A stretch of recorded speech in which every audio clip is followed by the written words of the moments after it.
right, y'all. So today I want to talk about Coffey's hierarchy of stimulation, which is what you see right here, right? And I am going to be comparing it to Maslow's hierarchy of needs. Now, the first question is, dude, what the heck is Maslow's hierarchy of needs? Now, if you went to high school and graduated, I'm pretty sure that you've seen this pyramid before. Maslow's hierarchy of needs is a theory about human motivation and personal human development, that in order to reach self-actualization, to reach the pinnacle of your potential and fulfillment for your life and who you are, you must first fulfill all these other needs that come before self-actualization. That being physiological needs, safety needs, love and belonging, esteem, and then self-actualization. Why am I making this video? Well, I've been demoralized for the last couple of months, severely demoralized. And it made me rethink a lot of things, almost everything about the future, about this channel, about myself and my mindset. And I decided to bury myself in, I don't even know what, to be honest, I just decided to hide behind watching all kinds of classic anime and focusing on stimulating myself to wash away the agony of constant demoralization, the agony of being powerless regardless of working, the agony of seeing a future that is not so bright because I understand how the world works.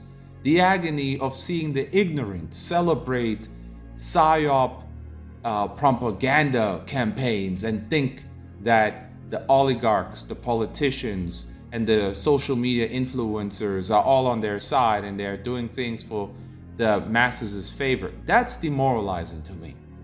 To see more people post on Manga Plus creators thinking that everything's gonna work out, they're gonna get published in Japan.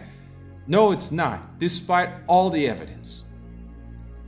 I got severely demoralized because all the evidence just seems like it doesn't matter. People are gonna do whatever the hell they wanna do, and whatever, do what you want. But I am sharing this today because right now, I got nothing else better to do. I just came back from work and I'm like, you know what? I feel like expressing myself. So let me compile my thoughts and all the recent things that I was thinking about and put it in a video and put it in a pyramid, in a graph, right? An infograph, so I can explain these things that I've been going through and feeling. And these feelings are feelings that you too, some of you, have been going through. And I know 85% of you are just hunchbacks who just love watching somebody like me talk all day. And you don't care about the substance that I offer. You don't believe that it's actual substance.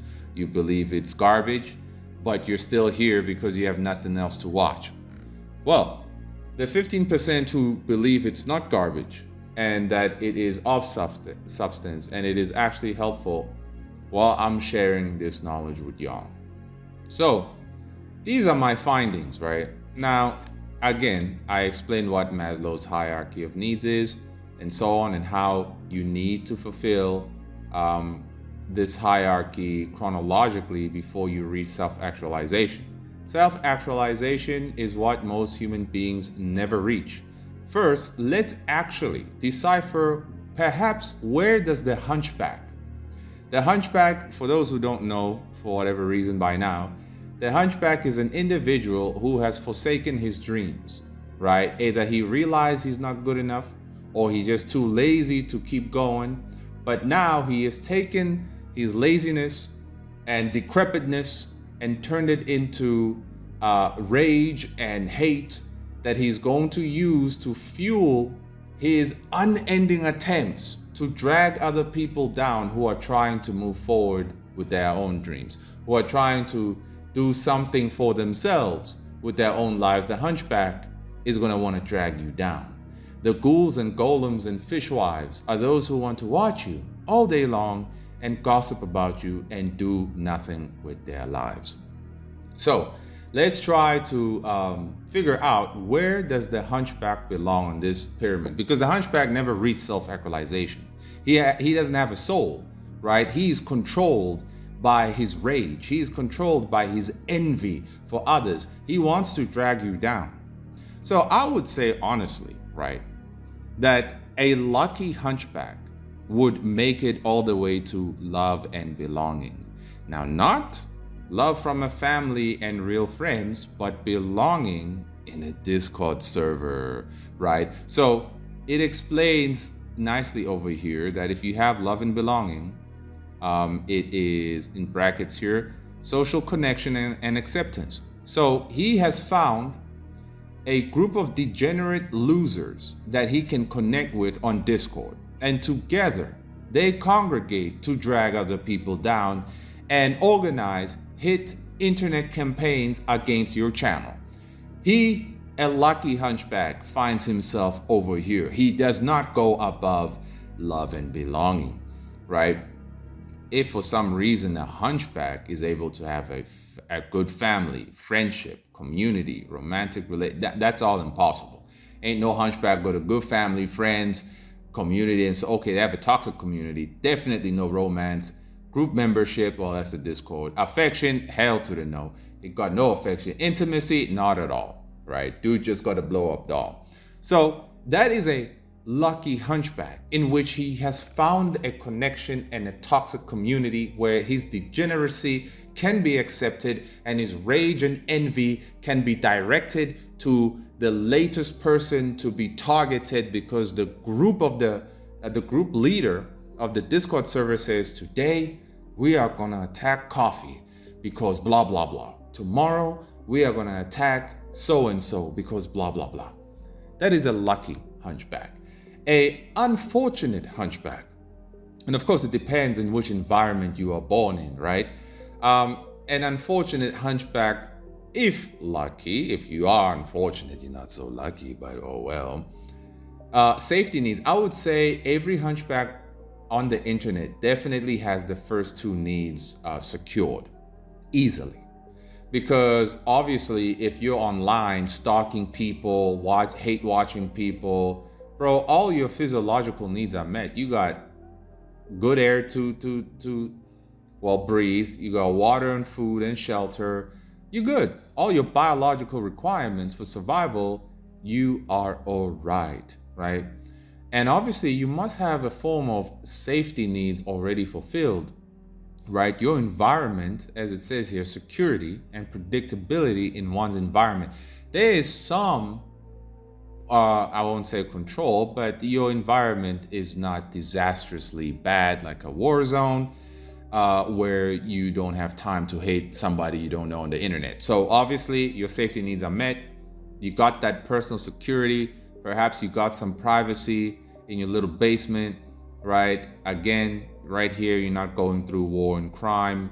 Your health, you might be 7,000 pounds, but nonetheless, it means you're eating fairly good, and so on. And your financial security is all right, whether you got a job or your grandmother is still sponsoring you, you know. I mean, that's the case with a lot of people these days, so it's nothing to be ashamed of.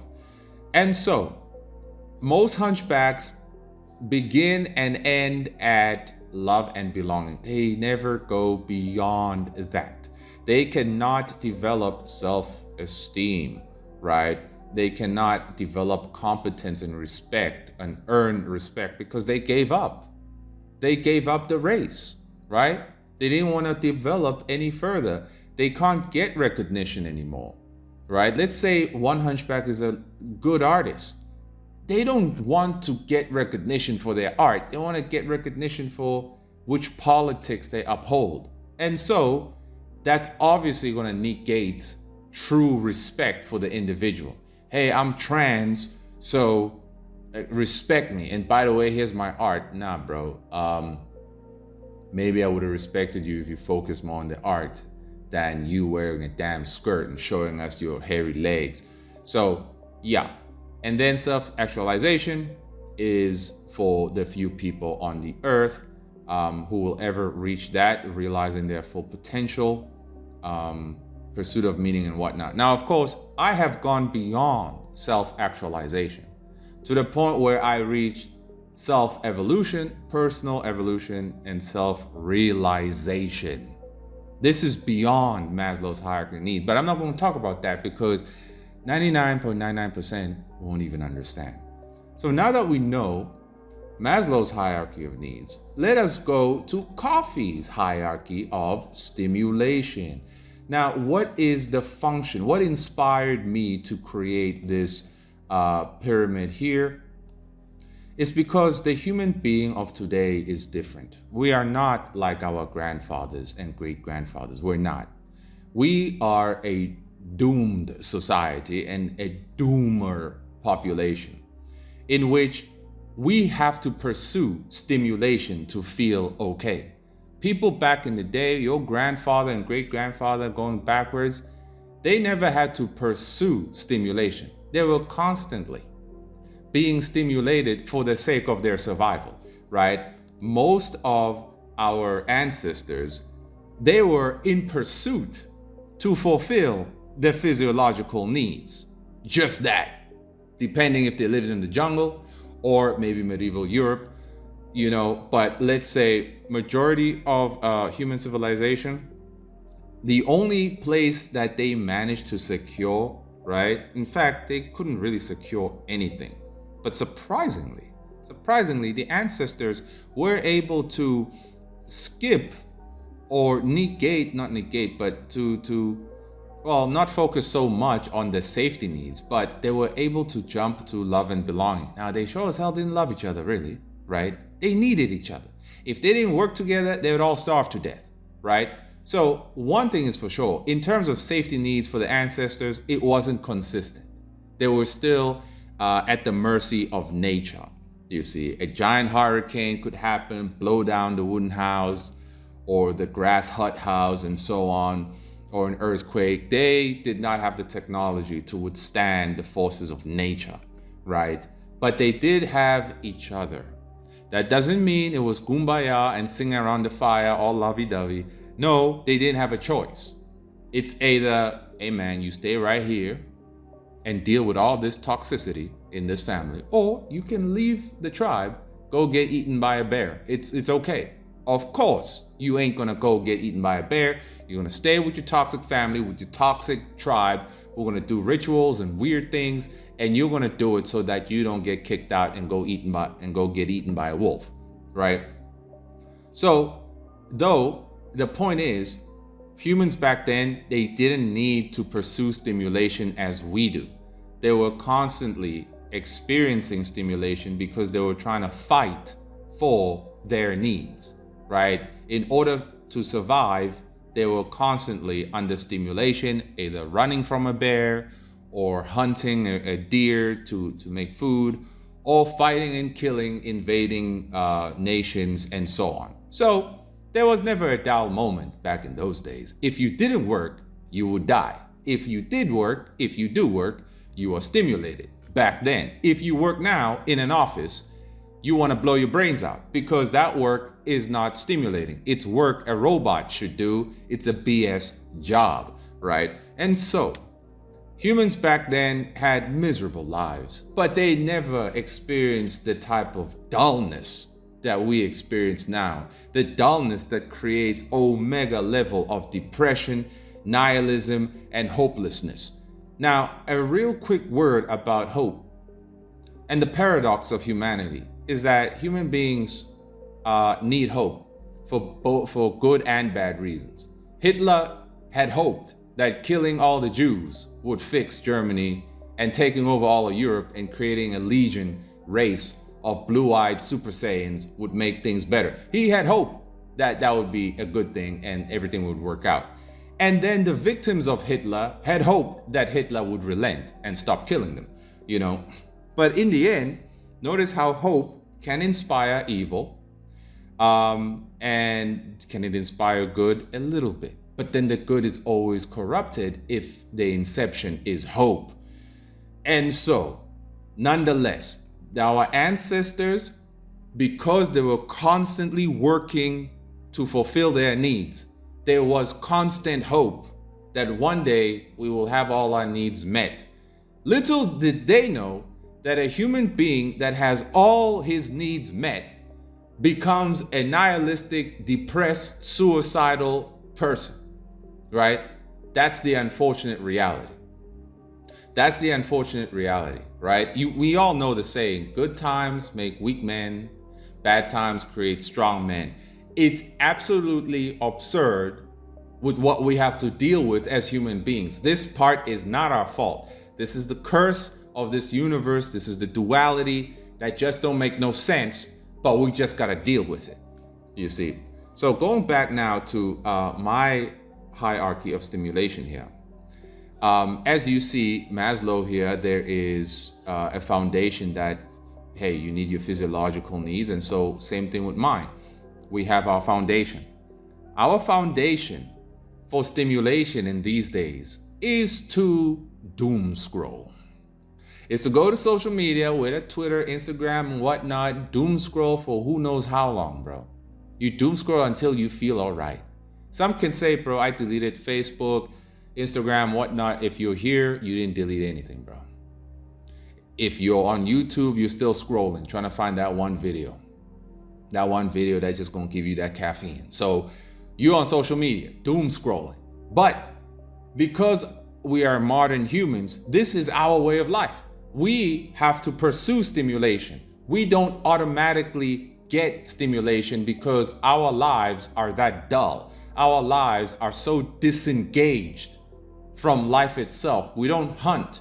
We don't sit around the fire. Why? Because there's no need, right? In having all our needs met, having a grocery store instead of a forest to go hunt rabbits, right, has removed our incentive to engage with one another and with nature. And so we disengage. Now you don't even have to go to the grocery store. You call Uber Eats and they want to bring the whole thing to you. You see? And if you live like that, suddenly you feel less stimulated. Suddenly you feel like you can blow your brains out. You are so bored that you would rather electrocute yourself. You see? You are hungry for engagement. You're no longer hunting, you're now just sitting. You're too lazy to go to the grocery store because everybody at Walmart and Pick and Pay is crazy, right? You don't want to deal with that, so you call Uber Eats. But nonetheless, this is why modern humans have to pursue stimulation now. So the foundation for our stimulation, right? The key thing that we need the most right now in order to be stimulated, the easiest access and cheapest way to get stimulation, to get that dopamine, is social media. And I wrote here, this is the fundamental need for dopamine. Ain't nobody alive is exempt from this. Now, maybe grandpa and grandma, they get their dopamine from watching brain rot TV and all the commercials. But I'm talking about this new generation, millennials, Gen Z, and Gen Alpha. This is us, maybe a portion of Gen X as well, right? This is us. Our foundation for stimulation is social media. Without social media, you would blow your brains out, right? If you're on YouTube, it's social media. So don't lie and say, nah, bro, I'm not on social media. Yes, you are. Okay, you doom scroll at the airport, at the bus station, at the restaurant, every single day, basically, right? Number two, diet and exercise. Now, some people have a bad diet and some people don't exercise, right? Well, I exercise and I'm doing the best I can with my diet. And so this is fundamental for your physical and mental health, right? If you skip diet and exercise, you're going to feel tremendously bad, right? You're always going to feel worse than what you should. I mean, I feel bad for being alive, but that's an existential problem. I don't feel bad because I'm 7,000 pounds. I don't feel bad because I ate poisonous food. I mean, everything's poison, but I don't feel bad because I ate 5 burgers of McDonald's. That's gonna make me sick. I feel bad because being alive as a human being is nonsense, right? Some can say, well, bro, that sounds like you're a nihilist. Absolutely not. It's just common sense. It makes no sense. I'm supposed to participate in this death spiral of hope and hopelessness. Nah, I don't like that, right? So diet and exercise is going to stimulate you more and in a healthier way, right? This hierarchy here, this pyramid here, is how I live my life, okay? This is how I live my life. This was me, in fact, today, making this pyramid. I was like, I want to actually manage to contain how I live my life and use it as a reference point. If any day I feel like I don't know what to do, I will have to look at the pyramid. That what haven't you done on the pyramid? Maybe you need to realign yourself to the pyramid. You need to reconfigure yourself. Look at the pyramid and what you didn't do today or this week, right?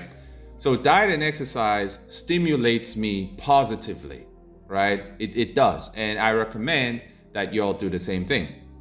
The third point is watching classic anime and vaping. Yes, I do vape. I ain't gonna lie, right?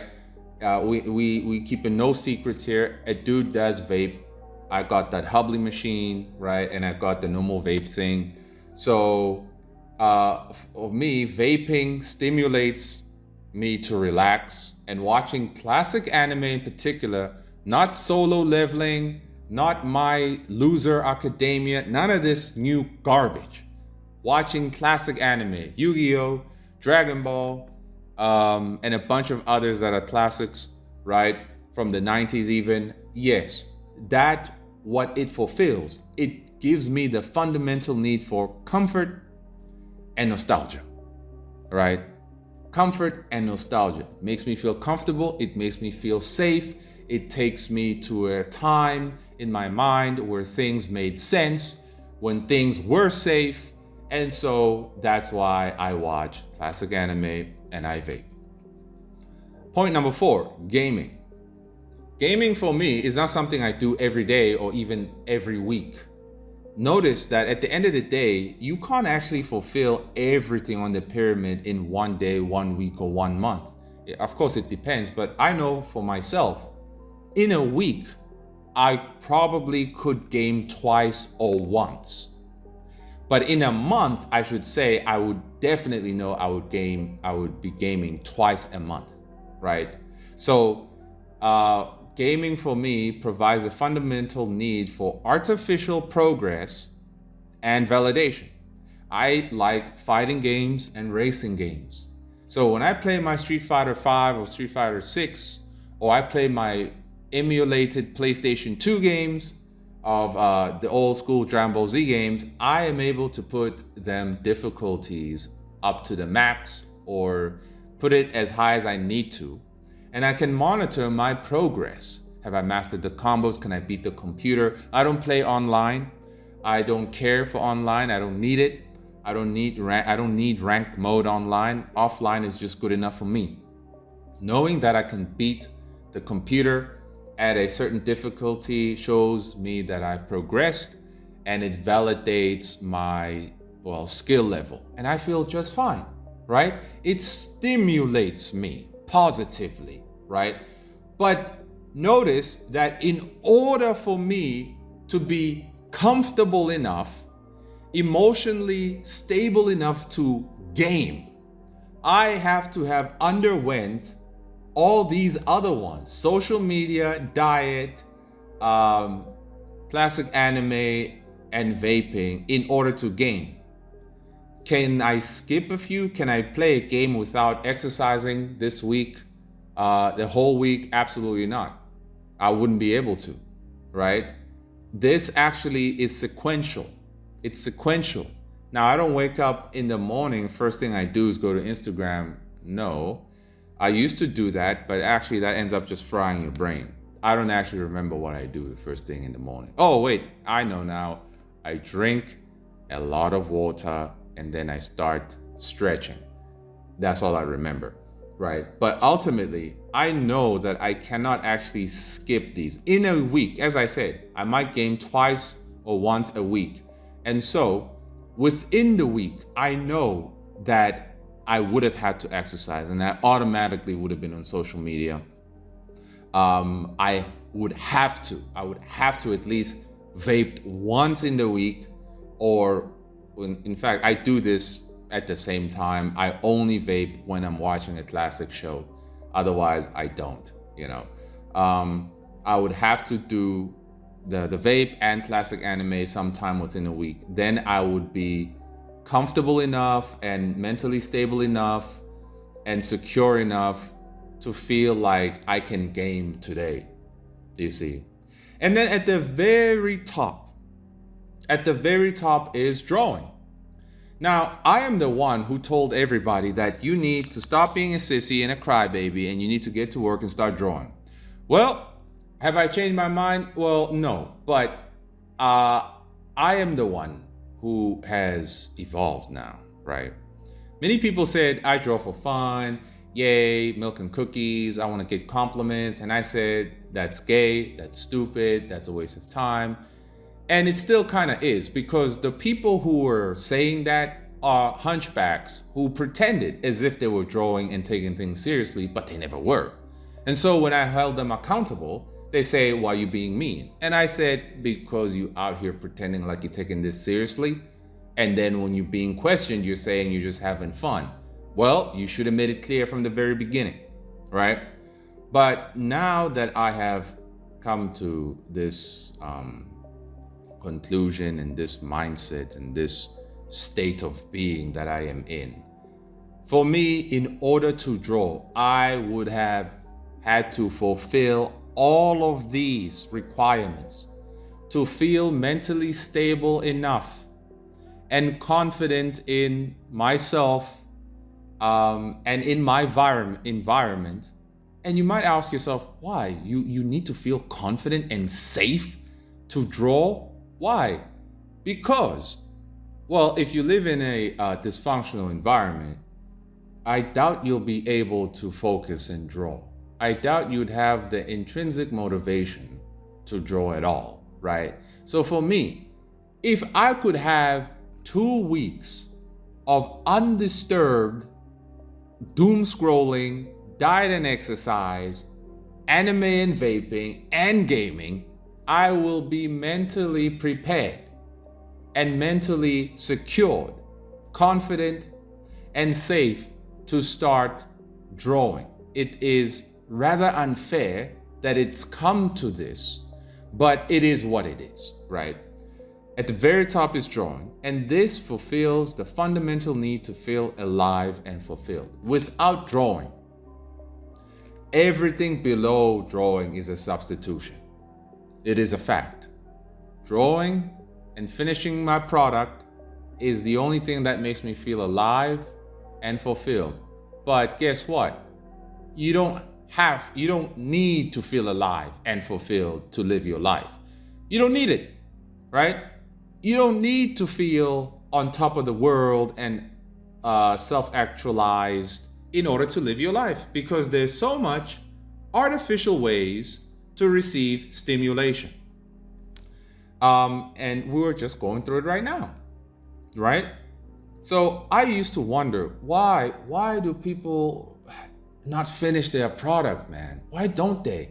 It's because they have a lot of substitutions. They don't need to finish their product. They don't have to. They can live their lives gaming all the time, vaping all the time, or exercising all the time.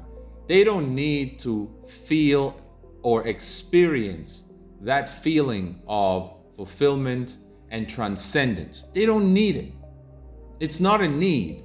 That's why it's at the very top. Humans can live without it. It is a sad realization even for me, because what it used to be for me was drawing was at the very bottom. When I was younger, drawing was the foundation. But as I got older and responsibilities started piling up, realities making it clear that nigga, you screwed. Drawing suddenly no longer became a priority in order to live my life, right? It started to not be that at all. This happens the older you get. But I haven't found no video that could speak on this as I have done today. And so I wanted to share all this, that this is Coffey's hierarchy of stimulation. That this hierarchy is for the modern human being. Obviously, this is within the context of an artist, that at the very top, at the very pinnacle, that's going to make you feel alive is doing your art and so on. But because of all the responsibilities, the destruction of institutions, Marvel Comics, DC Comics, Image Comics, all of Western media, those serve as institutions and establishments that validate people like us, that validate artists, actors, creators, that used to validate us, used to validate our sacrifice, used to validate our commitment and our skill level. Now they don't.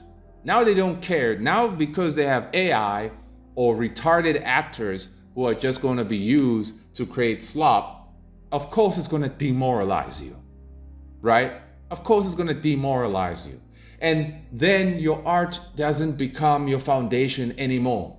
Your art becomes the last thing on your mind. Now I understand, DC.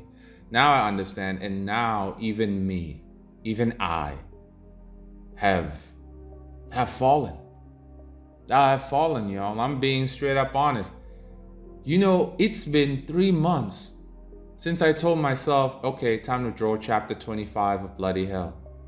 The only reason, that the main trigger that made me be so demoralized that I couldn't do it is because 2 people that I trusted screwed me over. And one of them, I just couldn't understand that, dude, why would you waste my damn time like this?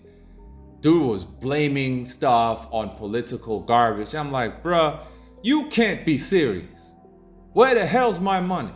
You know, so I was so demoralized and I couldn't recover. Long ago, it would take me 3 months to recover, to get back on the horse and start drawing. Now, it's been over 3 months. So I have no idea when I'm going to recover. But I know now that the path to recovery is to make sure that I stick to this hierarchy. The day I am ready to draw again will come if I successfully continue to mold my life around this graphic right here, around this hierarchy over here. If I can do this for the rest of the year properly, maybe, I hope that I will be able to draw again, because as of now, it creates great physical pain for me to draw. Physical pain and mental pain. It's so painful. Like, it's really painful, man. You know, it's not that it feels like a chore, it just literally creates pain. It doesn't stimulate me, it instead robs me of stimulation. So of course no human being is going to do that, right? So where do you fit in? Or are you similar to me when we look at this, when we examine this hierarchy? You know, not all of us, don't lie, all of us are on social media, bro. That is your foundation, right? Some of you don't exercise. 8,000 pounds. I get it, right? Other of you watch whatever anime. It doesn't matter, right? Point is, figure out your own hierarchy of stimulation. Then this is mine. Figure yours out. Use this one as a template, and by doing this, I'm sure you will be able to master yourself, because you are picking up things that you do. Whether you're aware of it or not, but now, of course, when you think about it, you bring it to the table so it can be like, oh, this is what I normally do. And this, what I do, provides this type of feeling. Okay, let's put it under a hierarchy to see which is the most important for me, which is the one that I most critically need in order to feel stimulation. I need social media. I need to doom scroll, bro. I need it. I ain't lying. I need it. Okay? I wish diet and exercise was the bottom, but actually, I wish drawing was, like when I was younger. But whoop-de-doo, that's life for you. So figure out your own hierarchy. Create your own little triangle here, your own pyramid. And yeah, and master yourself. But I don't even feel guilty anymore for the fact that I haven't drawn anything. I mean, I've been trying here and there. I drew some pages, but could barely ink anything, you know. I felt like Togashi, creator of Hunter x Hunter. I just felt like him. I feel disabled. I feel bedridden and disease-ridden, even though I'm like in good condition in terms of physical health, you know. It's just mental health-wise, I guess I'm a bit jacked up. But ultimately, again, y'all gotta do this. Figure it out and master yourself, and, you know, hopefully, eventually, you should be better than what you were yesterday. And back to the fact that I don't feel guilty for not drawing as much as I used to. Well, I remember part of the reasons I could go back to the drawing board so quickly was the immense sense of guilt. I felt so guilty for wasting my life, for not grabbing life by the horns, and drawing was the only way for me to grab life by the horns. But now I don't feel that way. Now I realize that doesn't matter. That doesn't matter at all. I'm still alive, right? I'm still alive, and I'm still able to get stimulation through other means, right? Through other means. For me, art and drawing, manga was the only way to feel good about myself. Was the only way. And that's why I felt so guilty whenever I couldn't stick to my schedule. But now I realize that, for me to feel good about myself, all I need to do is doom scroll and exercise. To be honest, just the first two, social media, doom scrolling, and exercise, those two alone, I can live, right? I could just live with those two and I'll be just fine, right? I'll be just fine. But I go over and beyond because I am able to do so. And I seek more stimulation. And so I do so. But ultimately, when now a person no longer feels guilty for something, it's going to be very hard for them to even care about returning to their schedule, their commitment to the craft. I don't know if I will return. I don't know. But I'm sure I will. I mean, come on, I have to, right? I'm sure as heck I'm not gonna force it, but I'm sure I will naturally and organically. I don't wanna force myself and gaslight myself and pound on more guilt upon myself that, nah, man, get back on that drawing board and so on. I've done enough. I did 3 books in less than 2 years, damn it. I think I did enough. You know, until anybody else gonna do 3 books in 1.5 years, you can't tell me nothing. You can't tell me nothing. Okay? So perhaps that's also the real problem, that I burnt myself out. Maybe. I don't feel like I burnt myself out. I just feel demoralized. But anyway, that's it for now. For the 15% that actually like the caffeine, please study this and use it for yourself. For the 85% who just want to hate yeah, screw you, bro. Like you really need to get a life. Get on a treadmill, bro. Until next time.